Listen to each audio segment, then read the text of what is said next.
Sí, antes de abordar eso, Vicente, que lo abordaré y voy a tratar de ser breve, me gustaría acotar un par de aspectos, algo que mencionó Paco Cruz, que es muy interesante, la información que recibe desde Ecuador sobre este posible paso de México de acusar a esta par de funcionarias.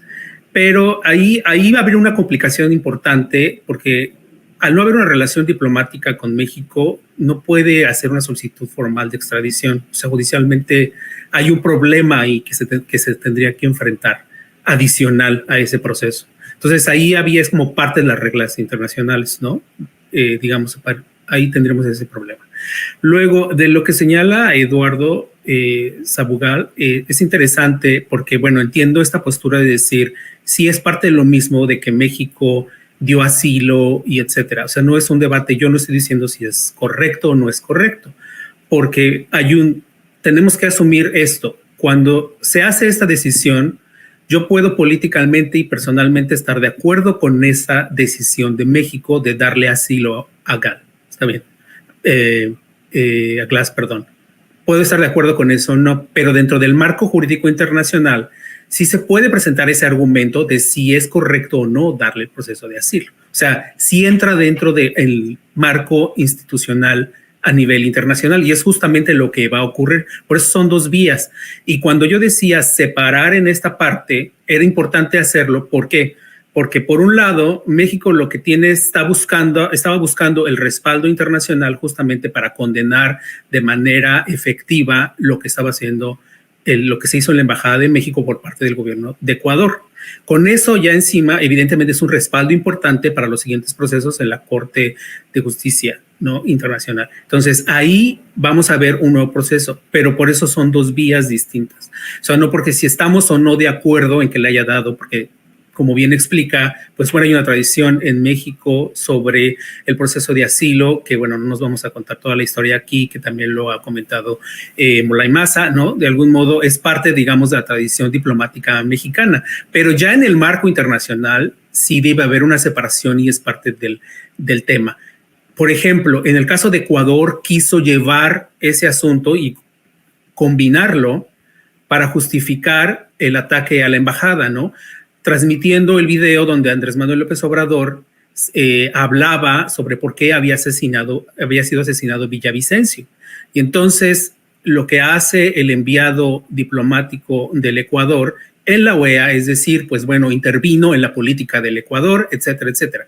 O sea, es parte de una estrategia de combinar temas que tienen que ver, pero que dentro de la estrategia, digamos, institucional particular no tienen mucha importancia realmente en ese momento.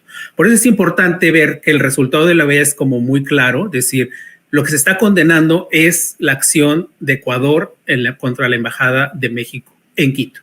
Punto. Está condenado perfectamente. Ahora vamos a los siguientes pasos, ¿no? Que es lo que vamos a ver, y eso va a ser muy interesante, va a ser parte del debate. No digo que no va a ocurrir como parte de decir si es correcto o no lo del asilo, ¿no? Que me parece que es como para clarificar como los procesos internacionales que son como distintos. Luego, en el caso de Joe Biden, fíjate que en Estados Unidos la entrevista le ha ido bastante bien, muy interesante. Me pareció muy bueno el trabajo que hizo Enrique Acevedo sobre esta entrevista que le hizo a Joe Biden. Yo Enrique Acevedo lo respeto mucho como periodista, le ha hecho un muy buen trabajo en Estados Unidos y tiene un gran historial como periodista. Y bueno, tuvo muchas críticas cuando hizo la entrevista a Donald Trump, que fueron otras circunstancias, porque fue una entrevista que no hubo una contrarréplica importante ni le cuestionó ciertos aspectos, pero bueno, él mismo enfrentó esas críticas y respondió al respecto. Pero esta entrevista que le hizo a Joe Biden fue interesante porque abordó varios aspectos. Y en Estados Unidos, lamentablemente no se destaca mucho lo que dijo sobre Andrés Manuel, digamos, en medios estadounidenses. Yo lo destaqué porque me parece que es muy importante entender por qué la relación entre el presidente mexicano y el presidente de Estados Unidos es tan cercana. Y la forma en que él se define a él es importantísima, decirlo como un hombre realmente honesto y directo. Es decir, es una persona que sabe lo que quiere y además cumple lo que promete. Y eso es una parte muy, muy importante. Y hay que recordar que incluso Donald Trump reconoció eso de Andrés Manuel López Obrador.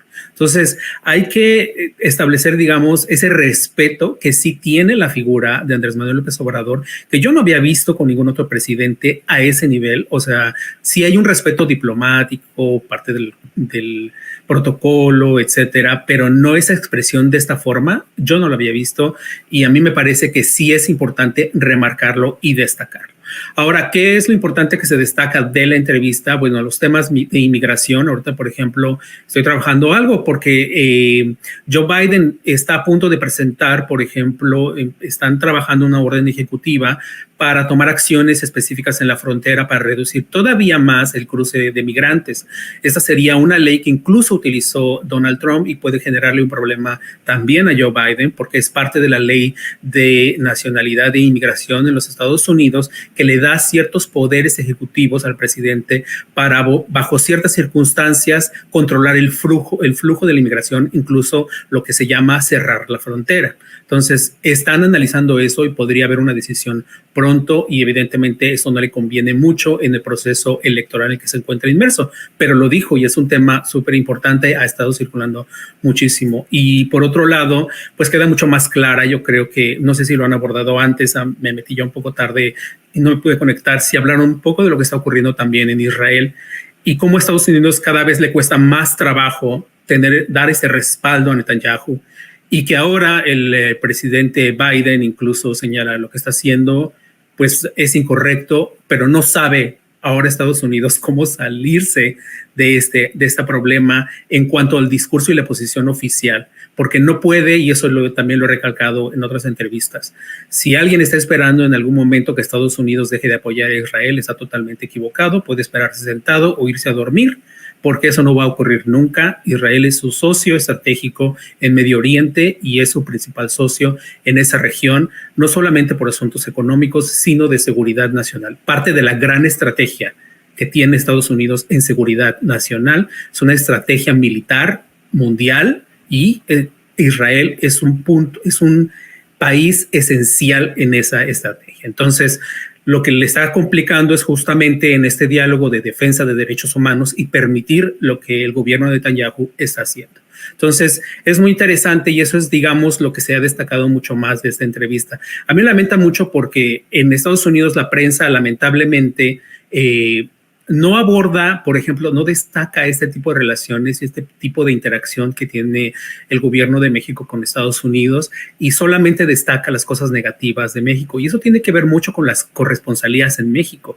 Es decir, todos estos medios, grandes medios que tienen corresponsales en México, tienen ese objetivo básicamente de destacar solo lo negativo, no hablar mucho del tipo de la relación, de cómo se da la relación diplomática. Siempre traen a los mismos expertos que todo hablan de México está mal, de México hace todo mal, etcétera, etcétera. Y lo vemos en el tipo de la narrativa que crean, el tipo de calidad de periodismo que hacen los corresponsales para, por ejemplo, algunos medios, y lo vimos, por ejemplo, con algunos reportes del New York Times, no es la misma calidad de periodismo que ellos desarrollan, por ejemplo, sobre temas particulares en Estados Unidos. Entonces, ahí a mí eso me llama mucho la atención porque estamos viendo ahí que se generan narrativas que no corresponden muchas veces a lo que realmente está pasando y sí empata con la narrativa, por ejemplo, de la oposición, ¿no? En ciertos aspectos. Entonces eso es lamentable, pero pues eso es lo que tenemos. Por eso a veces también yo destaco ciertas cosas porque sé que no lo van a destacar.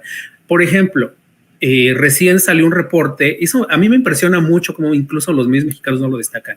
Salió un reporte reciente de qué está haciendo el Departamento de Justicia de los Estados Unidos sobre el tráfico de armas. Que bueno, mañana va a haber otra sorpresa, pero hoy sacó este reporte esta semana, un reporte extraordinario donde señala cómo está trabajando. El país que ha empujado más este tema es México y es un gran logro del presidente López Obrador que lo haya puesto sobre la mesa, que haya convencido al gobierno de la administración Biden para que pudiera poner esta temática y ponerlo incluso en una ley que generara un nuevo marco de trabajo para justamente trabajar contra el tráfico de armas. O sea, México ha puesto este tema y es un gran triunfo, pero cuando este reporte sale donde se señala que el 97% de las personas que hacen el tráfico de armas son estadounidenses, ¡pum! Yo no veo ni una sola nota, nada destacado en televisión, nada destacado en radio, nada destacado en periódicos. Y otro caso, hizo un acuerdo México con Estados Unidos para ver cómo van a trabajar en conjunto para inversiones e impulsar los semiconductores, los chips, ¿no? Que se utilizan para, no solamente para computadoras, sino para cualquier tipo de electrodoméstico, es decir, televisores, refrigeradores, lavadoras, etcétera, etcétera, que es un mercado súper importante, muy caro y requiere una inversión muy fuerte, y que México logró un acuerdo con Estados Unidos para esto. ¿Dónde lo vi en primera plana en México? En ningún lado. ¿Dónde lo vi en México en medios destacados de televisión?